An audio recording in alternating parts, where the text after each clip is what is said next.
Welcome to Mystery Summary. Today, we are going to uncover the mystery behind the final 3 episodes of the show My Name. Don't forget to watch our part 1 and 2 videos if you haven't watched it yet. So, stay till the very end to find the truth behind this great mystery. The 6th episode starts with Taiju driving away with Mu-jin. Mu-jin is badly injured and Taiju leaves him inside an underpass in the mountains. Mu-jin then climbs up the mountains to get to a shrine. The monk at the shrine hears Mu-jin outside, and he brings in a doctor to treat Mu-jin. Back at the station, Pildo is confused about what he should do with Hae-jin. He saw her shoot someone, but he decides to keep silent. Hae-jin, on the other hand, is freaking out because she has taken someone's life today. That evening, she dreams about being stuck in the training cage while Jae is running around and teasing her. She wakes up with a jolt and washes the blood from her face. She sees Pildo coming to her apartment, and she greets him. It's starting to snow, and he wants to have drinks. He teases her for not having any food inside her fridge. Then, he just opens the windows and sits down next to her. He's clearly worried about Hae-jin, and she tells him that he shouldn't worry so much. He tells her to get a life and find something that can help her forget about the stress of her job. She shares that she loves going to the beach, and Pildo promises to take her someday. They are drinking when Pildo asks her about her connection to Jae. She tells him that Jae once tried to assault her. Pildo understands that she's traumatized, and when she falls asleep, he puts a blanket on her and leaves. The next day, Mu-jin wakes up inside the shrine, and the monk tells him that he barely survived. The police, on the other hand, start their search for Mu-jin. They are searching the nearby area and hospitals when Pildo finds out about the shrine near the road. Meanwhile, Hae-jin receives a letter, and it has a picture of her father when he was a police officer. Right then, Mu-jin calls her and asks her to come to the shrine. Arrives there, she shows him the picture, and Mu-jin admits that her father was a cop. He takes her inside the shrine, where they both pray for Yoon. Mu-jin tells her that Yoon kept Hae-jin hidden from the organization. Mu-jin even followed Yoon to an apartment one day and thought that Yoon just had a girlfriend because he was happy whenever he went to that apartment. Mu-jin explains that her father left the police force, and when Ji-ho found out about this, he assassinated Yoon. Mu-jin further tells Hae-jin that she had to find the truth about her father to get the conviction she needs to take the life of the assassin. When Hae-jin leaves that night, Mu-jin calls Taiju and says that Hae-jin won't be able to take out Ji-ho, so he should eliminate Ji-ho. Pildo comes to the shrine that evening and asks the monk about Mu-jin. The monk says that no one is there, and Pildo leaves. Pildo meets Ji-ho at a restaurant. Ji-ho is drunk, and he's tired of chasing Mu-jin, but Pildo reminds Ji-ho of his own teachings about how a narcotic agent has to be patient. They both have dinner, and Pildo brings Ji-ho to his home. When Ji-ho goes in, Pildo finally leaves. Ji-ho lies down on his couch when he sees Taiju coming towards him. He tries to shoot him, but Taiju stabs him multiple times.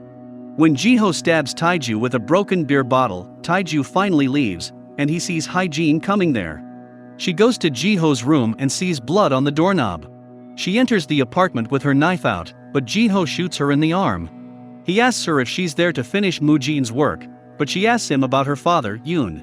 When Ji-ho realizes that she's Yoon's daughter and Mu-jin takes her under his wings, he starts crying. He gives her some letters and asks her to run away. He also tells her that her father was an undercover cop till his last breath. Outside, Pildo has heard the gunshot, so he comes running to Ji-ho's room and sees Hae-jin jumping out of it. He takes Ji-ho to the hospital while Hae-jin gets in her car and drives away.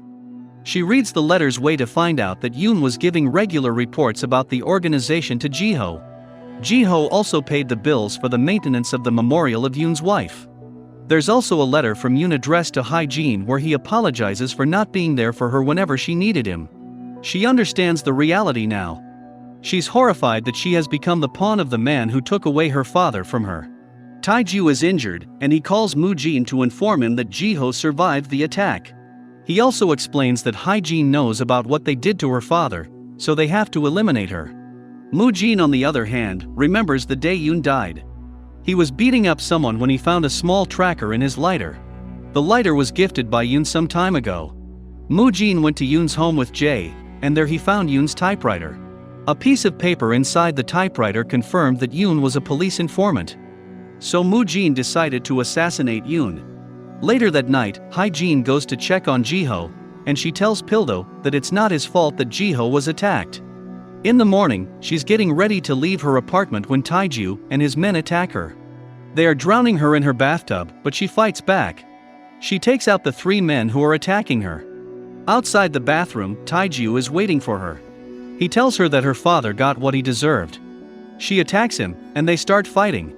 She slices up his legs, and he stabs her as well. She then pushes him into a shelf, and then stabs him in the neck. Tae-ju dies, and she leaves all these people inside her apartment and gets out. Back at the police station, Pildo's colleagues find out that a doctor treated Moo-jin at the shrine. They are about to leave, but Moo-jin shows up at the station. Pildo interrogates him and tells him that they have the knife that he used to stab Jae. He also suspects him of the attack on Ji-ho. Moo-jin says that he is a predator, and to him, everyone else is prey. Pildo is disgusted by Moo-jin's twisted thinking. This is when Hae-jin goes into the interrogation room and realizes that Moo-jin wants her to set him free by removing the evidence. She gets out of the room and thanks Pildo for everything he has done for her. She then goes to the evidence room and leaves with the knife. Pildo, on the other hand, finds out that Hae-jin's car was outside Ji-ho's building the night of the attack. He also sees her call records which confirm that she called someone at the shrine as well. They go after her but find out that she has left with the evidence. They try to stop her, but she just rides away on her bike. Without the evidence, the police have to let Moo-jin go. Moo-jin goes back to his hotel to find Tae-ju's dead body. He sees that Tae-ju was stabbed by the knife that he gave to Hae-jin. He tells his men that Hae-jin will come after him next because she wants revenge for her father's death. Meanwhile, Pildo and the others are shocked by Hae-jin's betrayal. Pildo goes to Ji-ho's home to find clues, and there he sees some receipts. He finds out the cemetery that has the memorial for Hae-jin's mother. So he goes to check that out. Hae-jin throws away the knife in the ocean. She goes to her mother's memorial and leaves Yoon's ashes there. She leaves the cemetery at night, but Pildo stops her path. She rides away from him, but he chases her. She eventually rides off-road into some fields, but her bike crashes. She tries to run away on foot, but Pildo catches her. He takes her back to the station and puts her in a holding cell. He wants her to give him a reason for what she did, but she stays silent. She then tells him that even if she told him the truth, he wouldn't believe her anymore. So he takes her to the interrogation room and asks about her true identity. Moo-jin, on the other hand, is frustrated that Hae-jin got caught.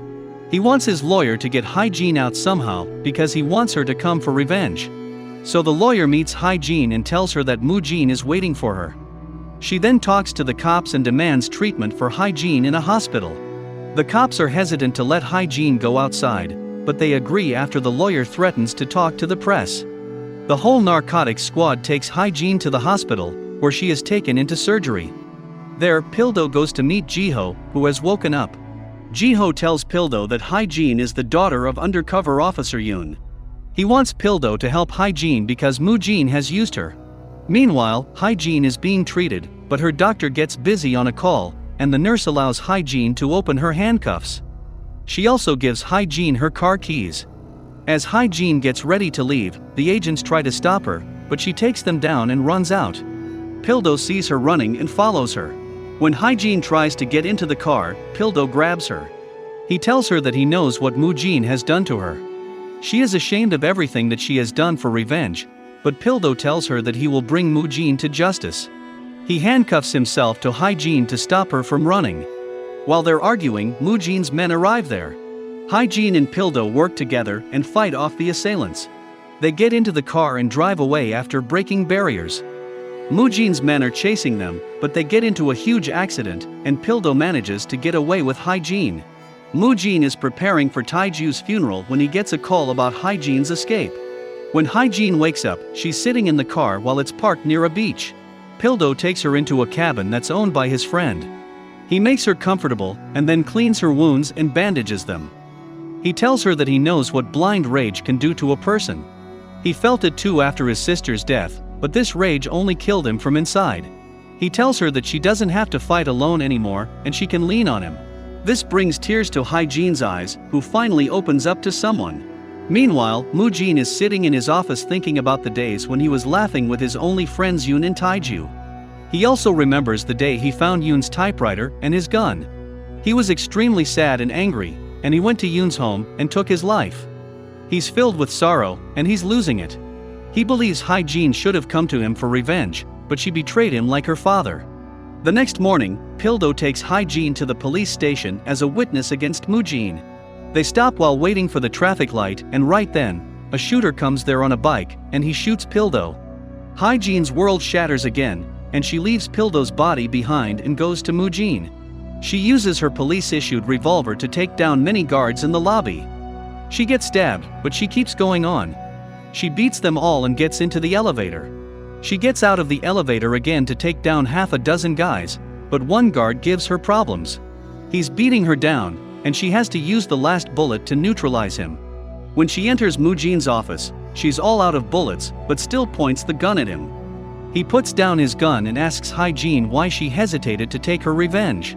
She tears out Moo-jin's face from the picture and tells him that revenge needed her to become a monster, but she wanted to stay human.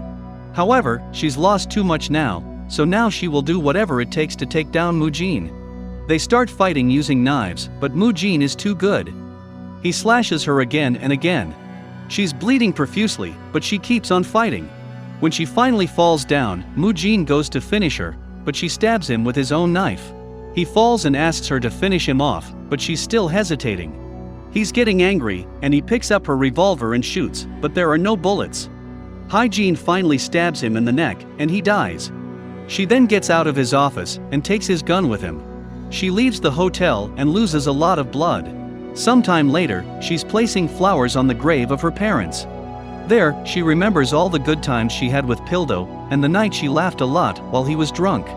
She remembers it all as she's putting flowers on his memorial place.